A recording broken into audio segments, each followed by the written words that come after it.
So I thought I'd continue on with Dalmatian history. And I will say, I've not rewatched the previous video. And I've not sort of reread books to make sure I'm remembering all the facts. So it might be an additional part to this. But with their role as carriage dogs, what really impresses me with them is that, like, when I first took Pod and Nala behind the carriage, particularly Pod, his natural instincts to follow that carriage and he really does lock onto that back of the carriage, and it would seem only butterflies are able to distract him from his job. So it's not that he can do the job or how good he is or whatever, but what I find most impressive is that he's not been selectively bred for that for a long time, many years and generations. We've not selectively bred for that job because that job doesn't exist anymore. You know, we do it for fun when we're able to, but it doesn't actually exist as a job. But even without selective breeding, that instinct is still there, and you'll see it with them, that they'll follow maybe a wheelbarrow, they'll follow a quad bike, a push bike, they follow people riding horses too.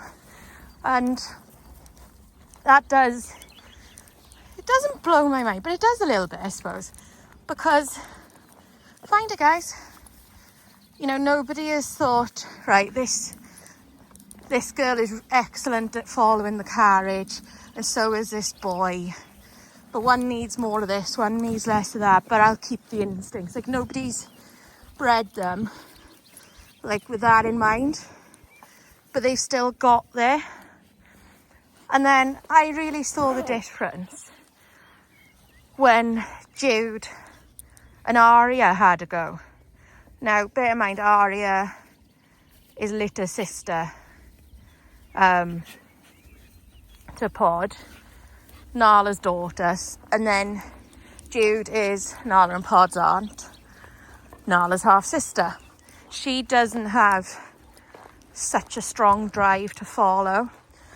Aria was a little bit more worried by the process, and Aria is quite a sensitive soul, and she likes to really know or understand that she's doing it right before, like, truly relaxing into the job. But, you know, the instinct wasn't as strong as it is in, say, like Pod and Nala. And I don't know if Nala's instinct is more following me rather than the carriage, but it works either way. So yeah, it was really obvious to me when I took those two that they did pick it up and they did understand what we were asking, but it didn't come as naturally. So there's definitely some that have retained a stronger natural instinct than others. I'd really love to put Pumpkin, who's been behind the carriage once and really enjoyed herself. I'd love to do it with Pumpkin. I'd love to do it with Finnick, because I think he'd love it. And it'd be really interesting to see what Lani thinks of it. I think it would do Jazz the world of good. I'd imagine Pickles would be like a dad for it. So yeah, anyway, the carriage dog instinct, or the instinct to follow horses or some form of transport, is still there in the majority of them. So that's lovely. So many of you will have seen, like, you know, even in Paw Patrol, find it, Katniss, find it. find it, you donut. That they've paired Dalmatians with fire stations, with fire trucks, with firemen. Even in Fireman Sam, which I believe is a Welsh children's programme. But it does exist in English too. Anyway, they've got a Dalmatian in that. And you see in a lot of various posts, the Dalmatian is there. The Dalmatians are even in the Budweiser commercial, which again is going back to their carriage dog heritage.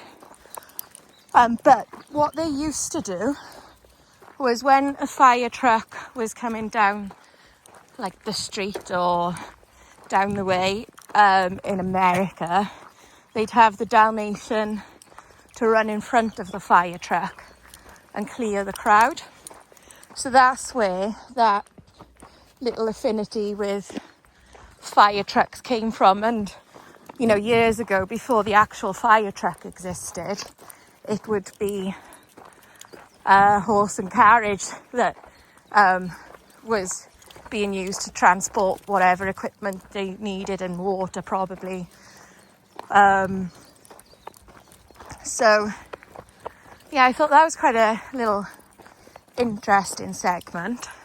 Dalmatians have also and still are used as circus dogs, which is a more unusual, less known thing about them. But because they're so attractive and they stand out, and you can also get spotty horses that match the dogs. And I know they're not called spotty horses, they're either nabstrappers or Appaloosas. And then they do the crosses with the spotty horses with other breeds of horse retained in the spots. But anyway, they are very, they stand out, and they are Dalmatian does. So they are used for that. And they're more trainable than I think most people realise. Like, Dalmatians love to work. You know, you can see with mine. Bite it, Finnick. Bite it. There we go. These pickles can have the other part.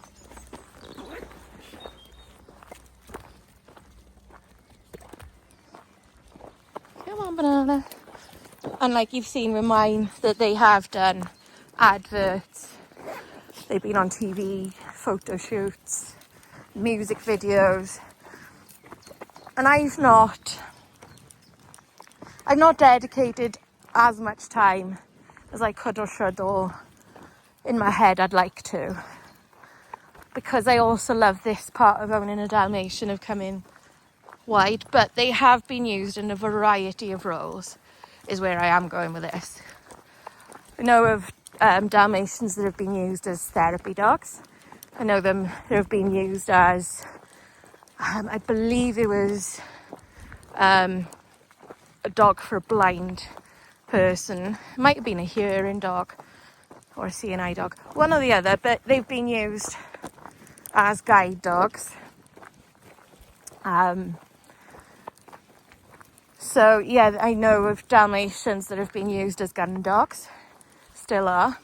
I even have heard of Dalmatians out in America that have got herding dog titles. Now, their instinct and their drive to herd is something that clearly has been developed in that. I know that they've done the bike jawing trials, which is like dry land mushing, basically.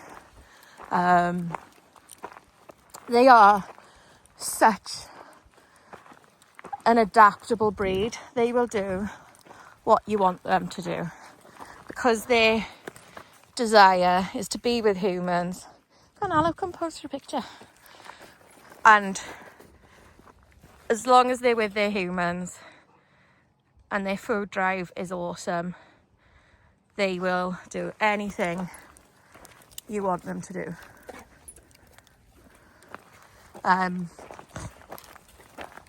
You know, you've seen mine, they'll swim.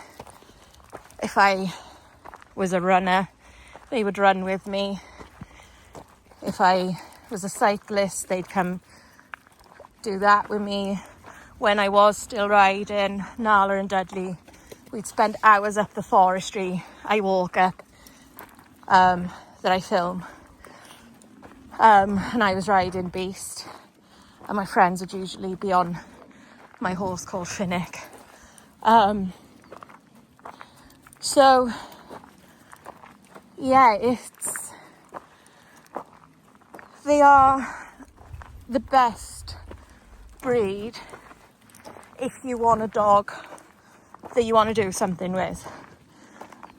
If you think of all of the canine sports and activities, I could find you a Dalmatian that does it. I know of dock diving dog Dalmatians, scent work Dalmatians, man trailing Dalmatians, nature scent dogs that are Dalmatians, trick dogs, TV dogs, obedience dogs, heel work to music dogs, circus dogs. They'll swim, they'll bike. I know the triathlon competitions, muddy dog competitions. They'll do all of that stuff. But you know, if it's raining and you want to cuddle up on the sofa and watch Netflix, they'll happily do that with you.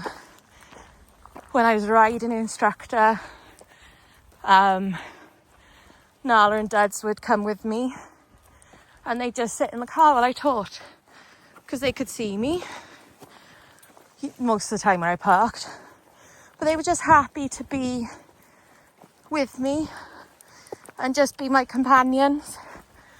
And that's the thing I think is to say, is they are your companions.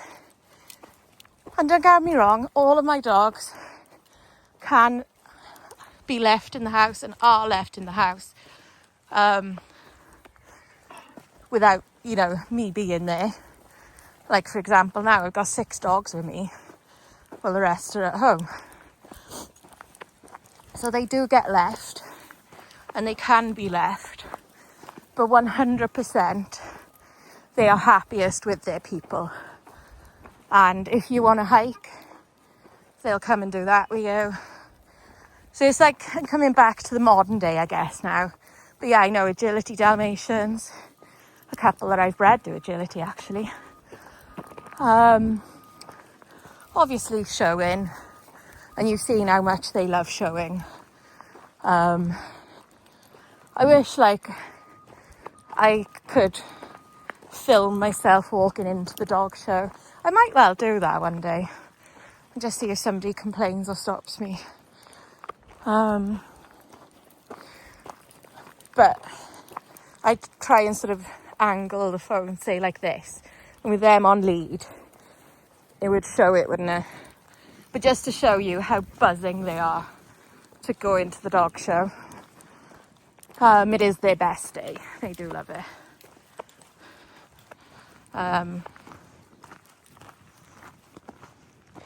So yeah, just basically the Dalmatian is an athletic dog. They are a balanced dog and they are your best friends and they want to be your best friends. They are silly, they are goofy, they are clowns, they make you laugh. You know, how can you be mad at a dog that if if they're in trouble and say you shout or your tone of voice changes and your posture changes and they go, oh crap, I'm in trouble. But when they go, oh crap, I'm in trouble, they bloody smile at you. So how can you be mad at a dog that's, find it, Katniss, you are stupid, that's smiling at you? You're not a big smiler though, are you, Lou? But you go woo woo when you're in trouble. You go woo woo. Lou, go woo woo. Lou, go woo. Oh woo. Oh woo. Woo. Oh Lou. Lou, go woo. Woo. Oh woo. Woo. You're nearly gonna do it. Are you naughty, Lulu? Are you naughty? Are you naughty, Lewis? Oh, get down. Sorry, I just had a phone call. So yeah, it's kind of bringing you to the modern day that they've got really a long history. There's certainly evidence of them being a very old breed, or a breed that's been in some form of existence for a very long time. But their roles have largely stayed the same for big chunks of time. So when they were like a pack of spotted hounds, that was true for a long time. When they became carriage dogs, that was true for them for a long time. Being companions with horses, that's been true for a long time, even on a much smaller scale right to this day. And then, obviously, as the motor vehicle came into more and more existence and more popular, and carriages became very small minority, their job was lost. But because they're such an adaptable breed and they're such a lovely breed to live with, it's meant that their popularity never really diminished. And in fact, certainly with like the Disney films that came out, their popularity quite regularly would spike, which wasn't great for the breed, because there's a lot of bad breeders out trying to make a quick buck, and there's a lot of unsuitable homes for Dalmatian because they wanted the Disney film dog, not realising the amount of work that takes, and not realising that you need to find a reputable breeder breeding for health and temperament to create the potential for the Disney dog. And then the owners would need to put in that work too. Guys, up. Come on, quick. Finnick, Jazz, Lanny, Pickle, Finnick, Lewis, Lululemon, Finnick, up, Pickle, Finnick. He's coming.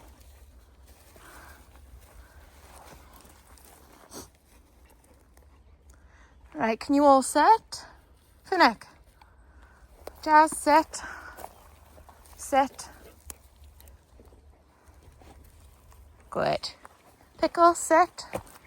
Wait. Sit. Good.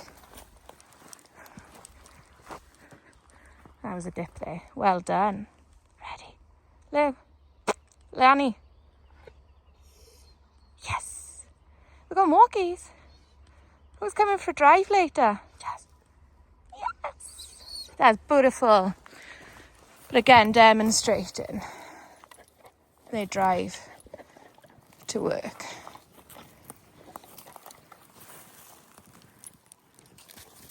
Oh, Lanny got a good one.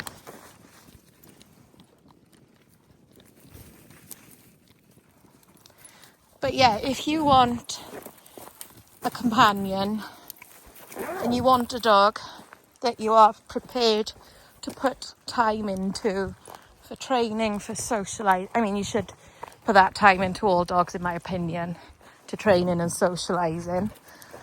But they want to be active. They love to be free running. Like, that truly is what they're designed for. And obviously the fitter you get them, the more they're going to want. So there's always a balance to be found there. They have an off switch, and they also love like training. They love, you know, the brain games, the puzzle feeders, puzzle toys. They love toys and playing with those as well. And just being with you.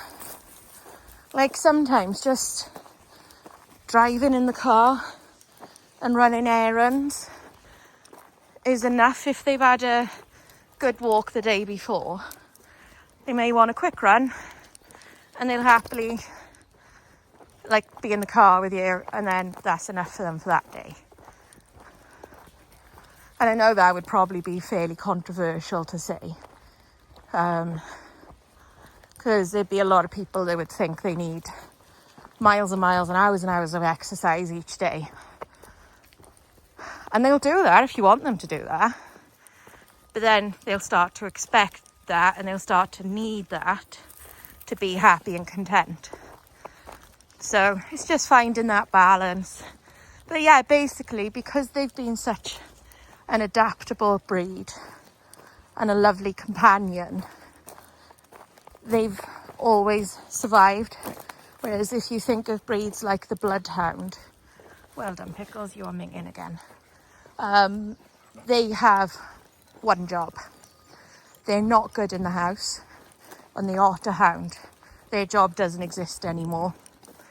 The bloodhound's job barely exists anymore, and certainly not in the same way. And those breeds are on the vulnerable or endangered breed list. I believe I read a statistic that the otter hound is rarer than the giant panda. So thankfully that's not happened to the Dalmatian.